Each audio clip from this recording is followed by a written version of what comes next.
దేవుని దృష్టిలో అయితే మనం రాజులము, మీరు రాజులైన యాజక సమూహం అంటాడండి మనల్ని దేవుడి దైవ గ్రంథంలో సంబోధిస్తాడు. అంటే రాజులు ఎలా ఉంటారు? వారు చాలా పౌరుషం కలిగి ఉంటారు. దేవుని విషయాల్లో మనం చాలా పౌరుషం కలిగి ఉండాలి. దేవుని సేవ చేసే విషయంలో, దేవుని వాక్యం ప్రకటించే విషయంలో, దేవునితో పాటు మనం నడిచే విషయంలో, ఇతరులు నడిపించే విషయంలో మనం చాలా పౌరుషం అనేది మనం కలిగి ఉండాలి.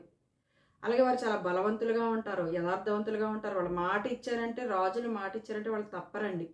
ఆ విధంగానే మనము యేసుక్రీస్తు అంటే దేవుని సంతానమైన మనము, రాజులకు రాజు, ప్రభువులకు ప్రభు అయిన ఆయన సంతానముగా పిలువబడుతున్న మనము కూడా రాజులమేనండి. రాజులమైన యాజక సమూహముగా మనల్ని దేవుడు చేశాడు కాబట్టి, ఆ కులం ఎక్కువ, ఈ కులం తక్కువ అని ఇప్పుడు చాలా అంటే ఎడ్యుకేటెడ్స్‌లో కూడా ఈ ఫీలింగ్ అనేది ఉండటం నేను చూశాను.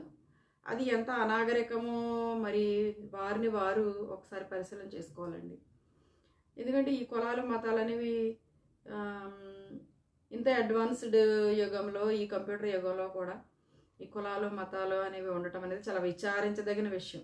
ఒకవేళ ఎవరైనా పేషెంట్ హాస్పిటల్‌లో ఉండి అతనికి అత్యవసరమైన బ్లడ్ అవసరం అని అన్నప్పుడు పలానా గ్రూప్ బ్లడ్ కావాలని అన్నప్పుడు పలానా గ్రూప్ తీసుకొస్తారు, ఎక్కించేస్తారు. అది ఏ కులస్తుడిదో కూడా వాళ్ళకి తెలీదు. వాళ్ళలో ఏ బ్లడ్ ప్రవహిస్తుందో కూడా వాళ్ళకి తెలీదు.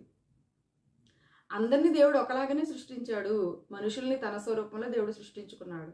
అందరిలో కూడా ప్రవహించే రక్తం ఎర్రగానే ఉంటుంది. కొందరు రక్తం తెల్లగా, కొందరు రక్తం పచ్చగా, కొందరిది పసుపుగా, ఆ విధంగా దేవుడు సృష్టించలేదండి. అందుకే ఇవన్నీ కూడా మనమే ఏర్పరచుకున్నాయి కానీ దేవునికి ఏమాత్రం కూడా అలాంటి భేదం అనేది లేదు. కాబట్టి మనము ఆ కులం ఎక్కువ, ఈ కులం తక్కువ అని దేవుని విషయంలో, దేవుని దృష్టిలో అలాంటి అసలు నథింగ్ అండి. అలాంటివి లేనే లేవు. అలాగే ఇక్కడ దేవుడు అబ్రహాం